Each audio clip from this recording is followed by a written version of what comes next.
my talk here is going to be about our study. So this is the subset of that funded project was this symposium to bring all of us here together.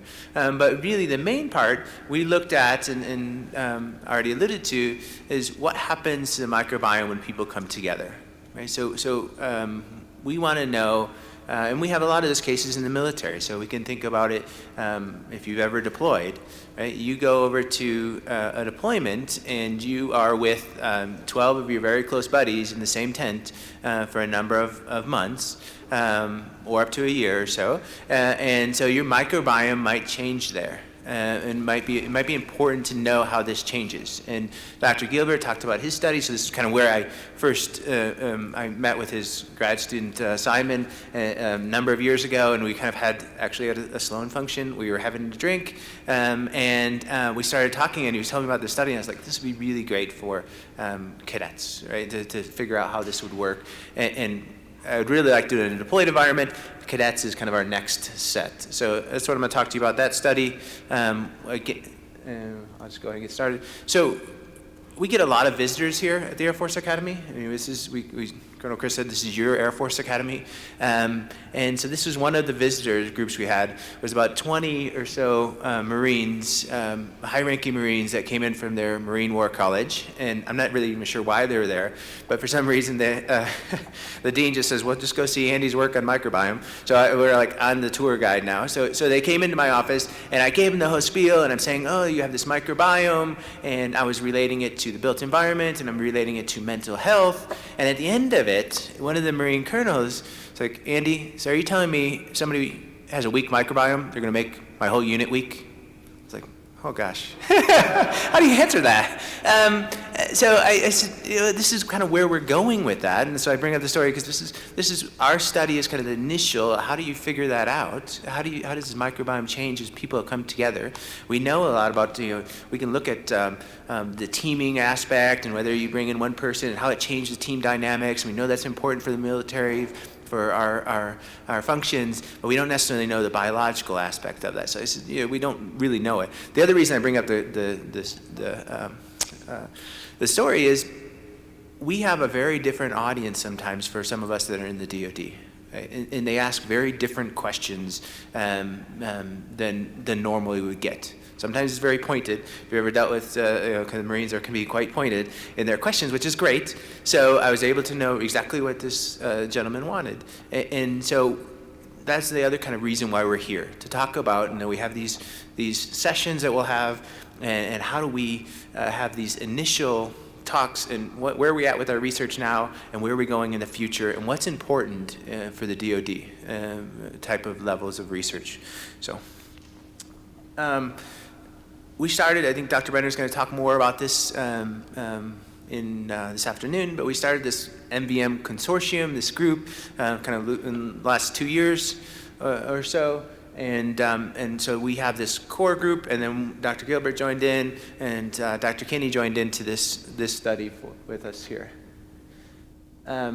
It's taken a lot of people to do this study. So we are an undergraduate-only university. We have cadets with a very limited time frame. So 25% of our cadets are NCAA athletes. So they have their classes that they have to take. We are recruiting from biology and civil engineering students. So they're usually pretty busy. So we have in this study, this is kind of our team. So we've had lieutenants, and we've had probably about 10 different cadets that have helped out with the sampling efforts. And you can see there on the other side. So I'll discuss more about where we sampled, but that's 2 of our cadets. One, Jacob, was at dinner last night, and you'll probably meet Justin here today. Again, as mentioned, Dr. Lowry is leading this effort. So it's through the University of Colorado, but it's, again, very collaborative. And if you start talking to our team, and I kind of put up there the titles, at least so you can see, we have a huge variety of people, whether they're building scientists or microbiologists or mental health specialists or integrated physiologists. We have this wide team, and we think that's important when you look at and want to find what's happening with the microbiome of the built environment. So what we looked at here is this. And we said, okay, we have this microbiome in the built environment, and there must be, and we know, Dr. Gilbert talked about it, we know it's influenced by a number of things, and certainly the occupancy has an influence there, the indoor conditions, what's happening, whether it's wet or dry. By the way, Dr. Gilbert, this actually facility flooded just before it opened. So I heard that, and like any good building scientist person, I called up the construction manager and I said, I'd really like to come swab. And they said no. So there is no data on the microbiome of the built environment here. So we look at that. We look at these different interactions here.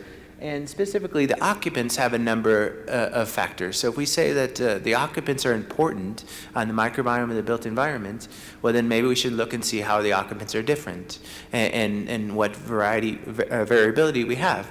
And fortunately, at the Air Force Academy, we don't have too much variety, right? So we have our students are all between 18 and 23. They're 85% male. They eat at the same place in Mitchell Hall, so they have the same family food style. They're all fairly fit. They all have about the same exercise level.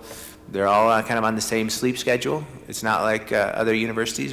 Our students have to go to class. So, and if they don't go to class, they have to wake up at 6:30 in the morning and get their uniform on at least. So they got to at least get up and shave. So we have a fairly standardized participant pool, which is one of the things one of the reasons we wanted to do the study here and to look at this group. So what do we look at? We looked at the bacteria, right? So this bacterial microbiome, and we're doing the fungal microbiome of the skin and gut. We're looking at settled dust, and I'll go through kind of more detail where each of these places we're looking. We looked at the outdoor. So we think it's important if we wanted to really use like a source tracker type of product and to know where these things are coming from, we need to know the outdoor microbiome, which if you've ever studied the outdoor microbiome, that's actually not a trivial task to figure out where exactly do you sample and get a collective sample of the microbiome. So I'll tell you where we did it, and you can give us feedback. We looked at, of course, because I'm a building scientist, we look at indoor environments. We had these hobo sensors everywhere. We had CO2 sensors all over the place, sampling every 5 minutes over this entire study. And then, that's outdoor. And then we studied same thing in the indoor. So we actually have our own separate weather station that we purchased for this project, because there is some differences when we look at just the local differences, especially in the mountain climate here, of what the cadet area looks like between what the weather's reporting in Monument from the NOAA's website. So we capture that. This is our initial study design. I'll talk about how we changed it a little bit. So we were looking at juniors. So the significance there is our junior cadets, they go to a new squadron as they start their junior year. So the freshmen and sophomores, they start at the same time. The juniors and seniors go to a new squadron. Our original study design had freshmen, but as many of you know, working in the DoD, we often have more than just the IRB master. We have the commander master. Right? So and the commanders came down and basically said, we have a lot of stressful events already for freshmen that come in. They come in right to a basic training environment, and I don't think that's going to be conducive to your study. So we modified it to use those, and we had, and we can talk about more. We've now in many of our studies have had participants self-swab, and we've had pretty good luck with that.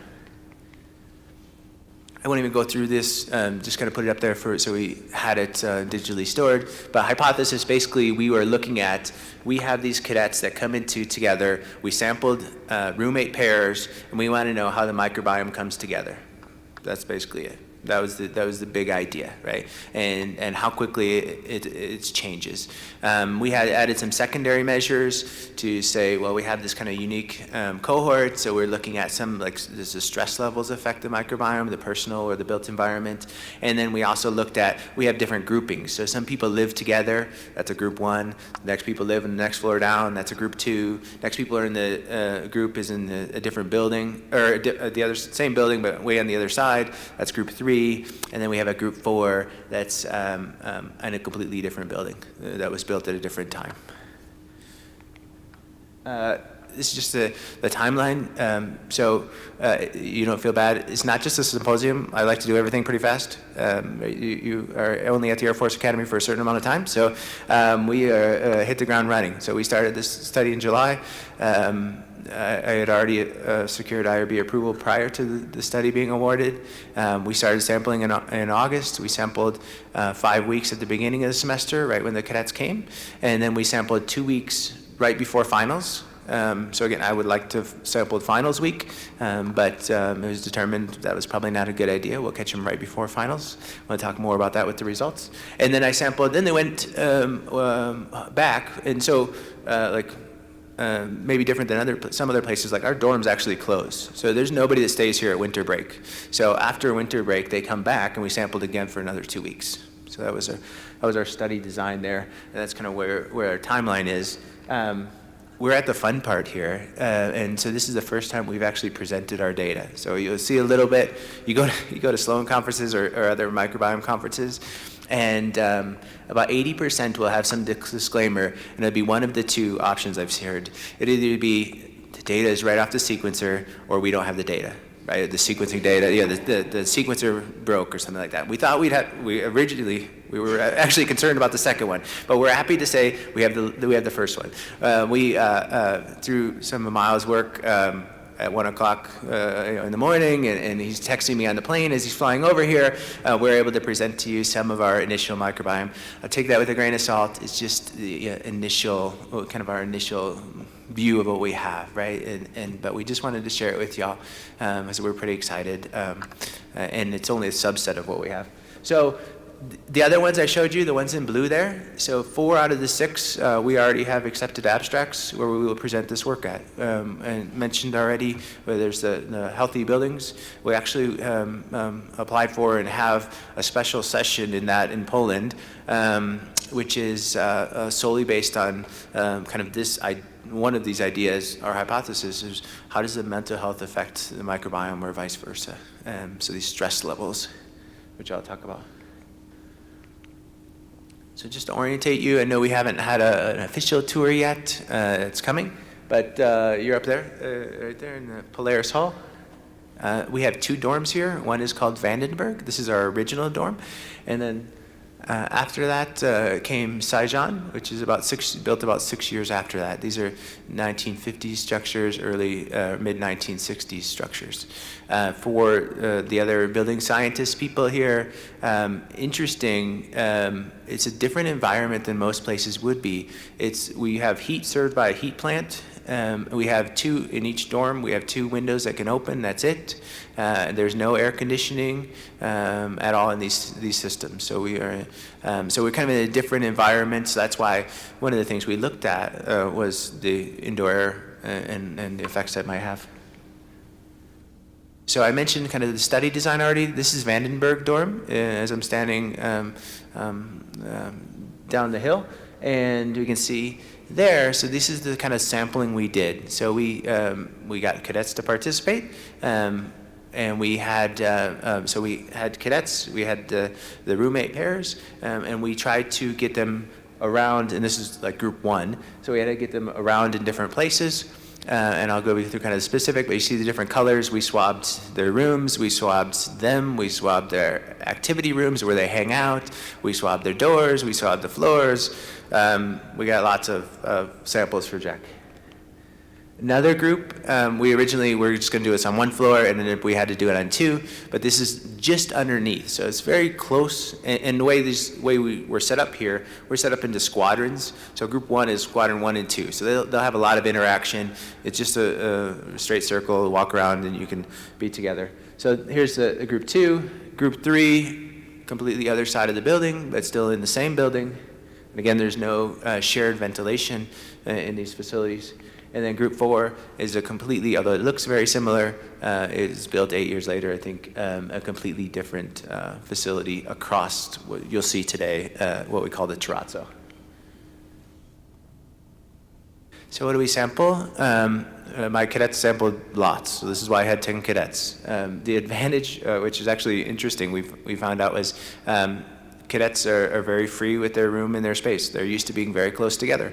So what we thought was going to be a really big issue, how do we get cadets in to sample, turned out to be no issue. So this is kind of, so we probably should have, when we were designing the study, we should have had a cadet sitting next to us and say, well, how are you going to go sample? Because nobody locks their door. Like, it's just different, right? So they're used to being together, they're used to being, so, and they don't mind somebody coming in. Actually, the question was, well, you're going to vacuum my floor? Can you just vacuum the whole thing? Like, why are you just doing a 1 meter by 1 meter? Just take it all. Like, no, we're not doing that. So we vacuum this common area. Cadet rooms are kind of divided. If you can think, you walk into the room, it's long-wise. There's one side is one cadet, one side is the other cadet.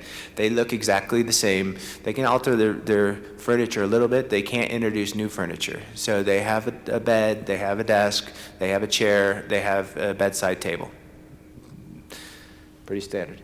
So, and we looked at, so we did that vacuuming, so I'll have some results from that. And so this is a common shared space, a large reservoir for collecting the microbe samples.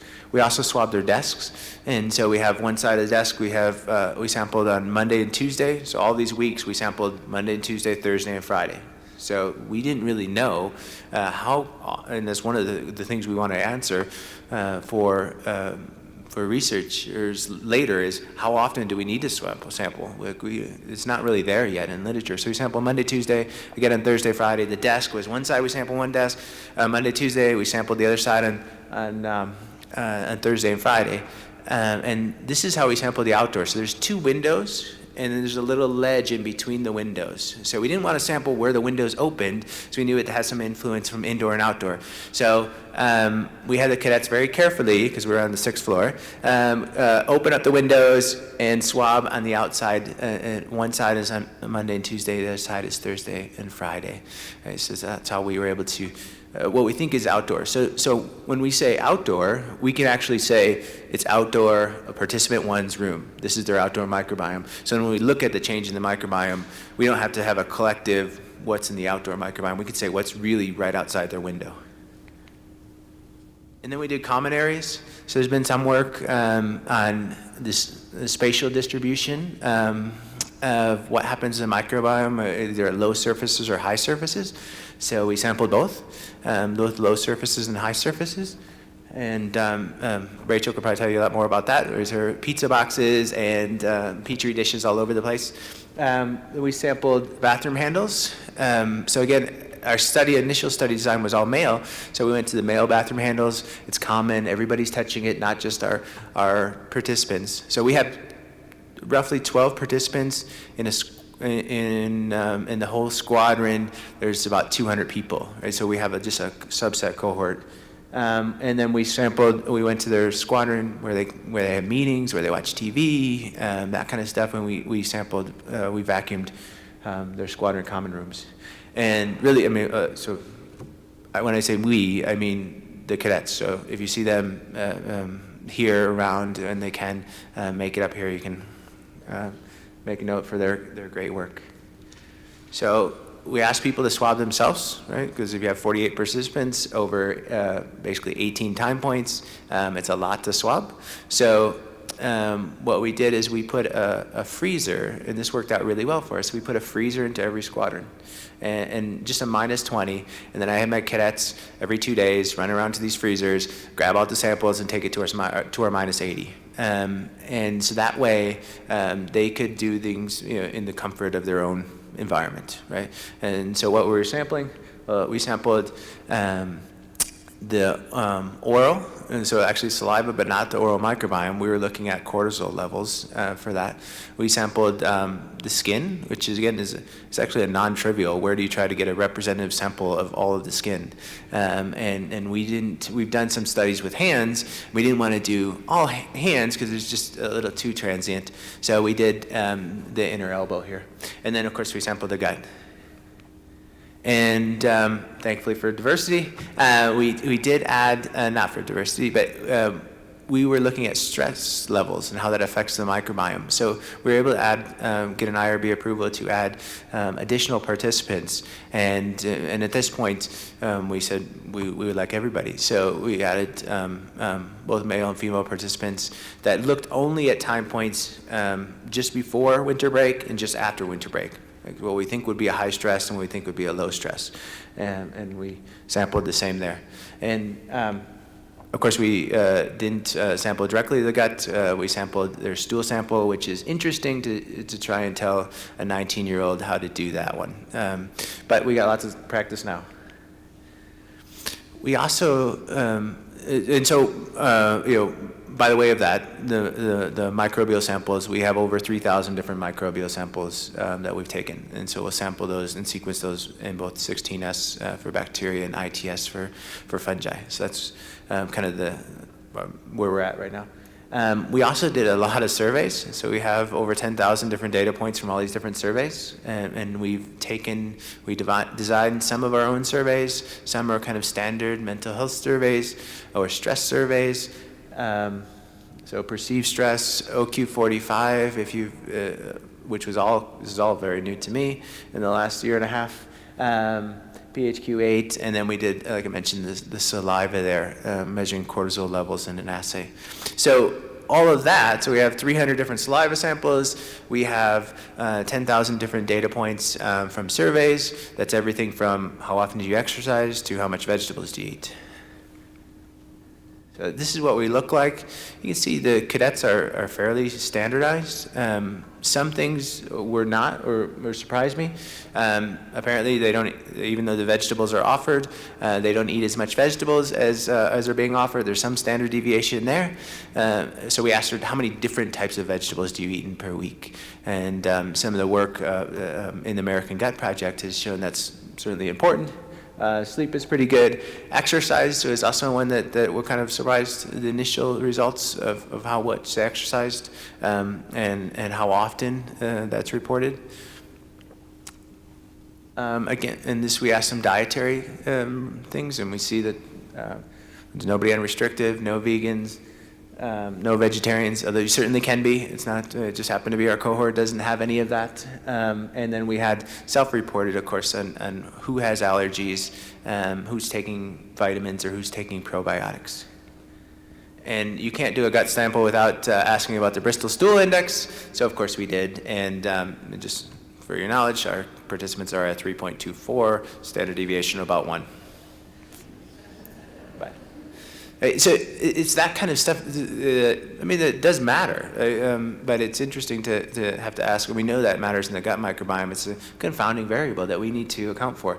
And that was the favorite part, actually, probably of all the cadets when I do the IRB discussion with them.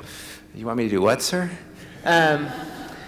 So I mentioned we measured indoor air quality, temperature, relative humidity. We actually did light and carbon dioxide as well.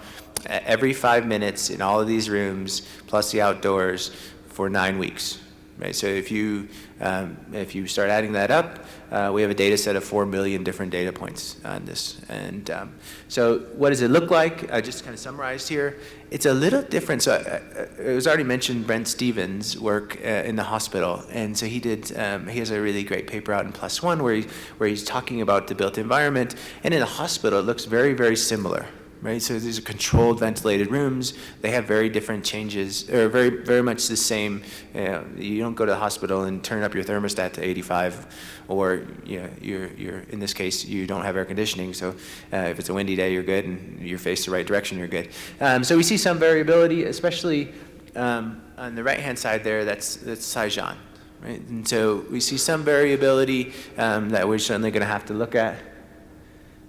Mean relative humidity, you're actually here in a fairly humid time, but you can see that the bottom rows are the first 5 weeks we sampled, which is August to September, and we have a humidity levels of 40–50%. It's great. And then all of a sudden, when we come back and sample again, some of the rooms are 10% relative humidity. So we have a completely different climate once we hit the cold weather.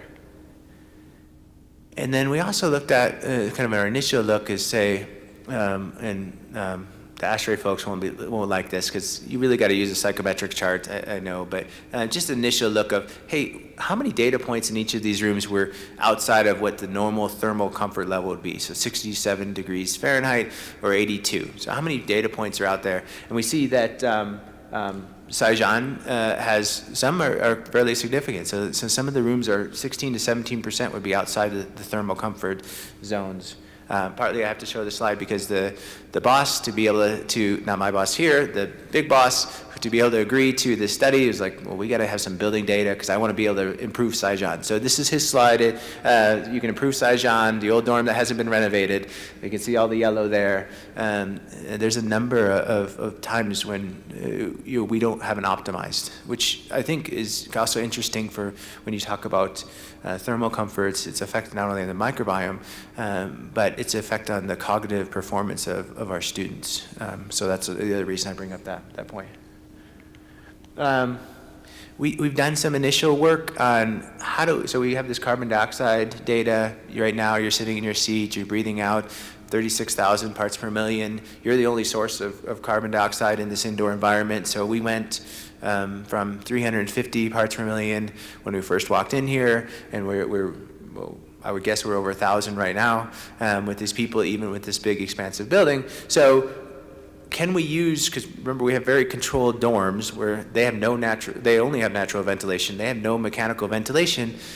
So we're trying to go through, this is our initial look, and the blue lines are light. So we know, so we close the blind doors, and then we have a light that comes on when motion censored light. So we know when somebody comes in, and so this is how we kind of validating our data. And so we know when people are coming in, that's the blue line. The red line is CO2, and so you can see when somebody comes in, there's a CO2 spike. When somebody leaves, it drops down fairly rapidly. So we're working on that. And we have some initial data. Again, this is just a preliminary. I don't think I would trust the numbers because we're still validating the model. I would probably look at the percentages though. So one of the things we think is important when you look in the built environment, this microbiome of the built environment, is how long are people there? And especially if we're saying there's some transmission across. And so there's transmission that Dr. Gilbert mentioned, we're all leaving behind our microbiome, but if you didn't sit in the same seat you sat in this morning, you also are picking up the next person's microbiome. And so that transfer that we don't quite know, that we're still working on. So here's some of our initial results. Again, just the initial. This is looking at, so again, we mentioned we measured the cortisol levels in saliva. This is the total cortisol. Again, another thing about you have to modify the study a little bit when you have these two masters. I wanted to grab a bunch of blood, and the cadets and the boss both said, I don't think that's a good idea, Andy. We'll go with a different direction. So Dr. Lowry and Chris Stamper were able to say, well, let's do saliva, and we can do that. And so what you're showing here, there's some significant points there, but let me break it down a little bit. Weeks 1 through 5, you can see kind of a lower amount. Just before finals, we see a peak. And then when they come back, we see a little bit of a peak there in their cortisol levels. So this is measuring, this is total, but it's measuring kind of the natural body releases to stresses. And if I group those together, you see when they first come back from summer break, they are happy, go lucky, no problems. And then just before we kind of get to that crunch time that we all know before your exams, you see a level of spike. And then again, it was interesting that we saw there's also some spike when they come back from their winter break. To compare that, we can to compare that to this is a perceived stress scale. So it's 14 items, standardized test. It's very well known. That was developed in 1983. It's not a diagnostic tool, but it's just to give us an idea. So we have what we think the biology is telling us, and then we want to know, well, what are they feeling, right? What are they thinking? And so you can see there, I kind of have marked off also whereas weeks 1 through 5, and then weeks A and B and C and D, and you see definitely, as probably we would expect, we see that they're feeling a little more stressed when they head into exams. And those are just kind of standard cut lines of where that might mean, just because you might not know what a number means. So where, like, if I was just low stress, we might categorize that as 13 or less. This is a scored, some are reverse, some are forward, and all that. And if we group those together, we definitely see that the stressful times that they perceive stress, the cadets perceive stress, is directly in that weeks A to B. Again, I can put in what the stress levels were there. So with all that background, let me get into, right, we're here to talk microbiomes, and let me talk a little bit about our microbiome results. This is principal coordinates analysis plot. So Dr. Gilbert showed a couple of this. This is a weighted unifrac. And as he mentioned, the samples that are closer together are more similar, further away are less similar. This is like kind of the first thing you do. You get to this and you say, okay, this made sense because my gut samples are in green over there, and my skin and dust samples. So that's, right now this is only a cohort of about 600, so 1/5 of our data right now is what we have sequenced and ready to go. So we know what Dr. Gilbert said. We know what, even our initial work, people have done a lot of work that this microbiome-built environment is made up of the people, right? So this is a good, this is making sense, basically, slide. And we looked at alpha diversity. This is also another kind of making sense slide. So this is measuring the unique OTUs, in this case, across the different samples, whether it's skin, gut, or the dust. And so the dust has this repository that other people have shown and us that it collects over longer periods of time, which is one of the reasons why in our study design we looked at both surface swabbing and we looked at dust, both things. Okay, this one, I'm going to show 3 graphs like this. So let me just kind of explain what we're looking at. This is looking at, again, a weighted unifrac, the beta diversity, so how different the communities are. If you look at the closer together is the purple, and then the less is the yellow. So Miles is going to Columbia next. I don't know why you picked LSU colors, so Air Force Blue. Thank you. So if you see Air Force Blue, we're good, we're standardized, no differences. And then the yellow is very different. Sorry, Army. So if we look across, this is showing you the gut. And so what the samples are is looking at beta diversity, each individual sample as they progress through time. So it's not saying collectively, let's compare everybody. We actually took and say, let's one person compared to the next person, time point 1 compared to time point 2, compared to time point 3, compared to time point 4. This is what we're showing here. And so this one's probably easiest to see. This is week 1. Right? So week 1, we see, as you go across, there's not a huge pattern in the collectively, at least the initial analysis of the microbiome coming together for the gut. The gut is probably pretty resilient. And so even when there is some times where you see change, and it's driven in week A, and week A corresponds to right when they came back from Thanksgiving break. So probably at this point, they visited home or went somewhere. They all have to leave here. They went somewhere and they ate different foods or had different exercise or something like that. Or maybe it is stress, and we'll have to see other information that's caused this different microbiome. And then interestingly, we don't see it in week C, which is when they come right back. We see a different microbiome is the top graph there, the yellows there. And so if you compare the microbiome in the top in D versus week 1, 2, 3, 4, 5, we see that also is very different. So there's something that happens in that week that we're looking at now to dive into that data.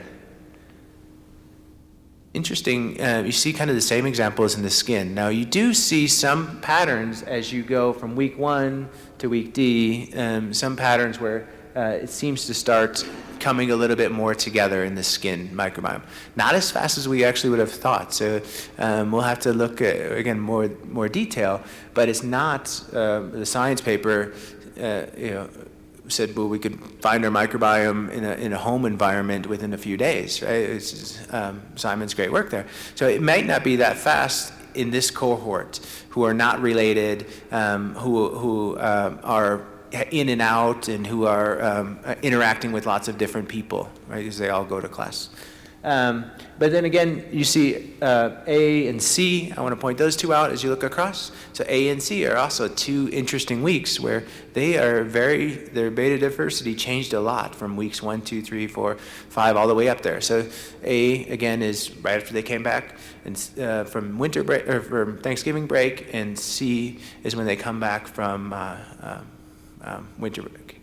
So it's in December and January. And so there's a couple of things. There's other ideas we're looking at. We know that stress levels actually can be influenced by, which may or may not, depending on your family dynamics, it can be influenced by your family. So going home for Thanksgiving, what we think could be a very low stress environment, is actually quite a high stress environment for some of our students. These cadets that are used to be living off on their own, and now all of a sudden they're back in their mom and dad's house. And then lastly, I just wanted to show you the dust. And so this also was kind of interesting for us. It was what we predicted, or at least what we had hypothesized. The dust doesn't have a huge variability. So it takes longer times probably for the dust to catch up, because we're just vacuuming the middle of these rooms. So unlike skin, where it has some changes that happen and it's responsive, if you want to see response, what we'd say is probably don't use a vacuum, use a swab. So we had lots of people that helped collaborate and make this happen. I just happened to be the person that's standing in front of you. So these are all I think all the names.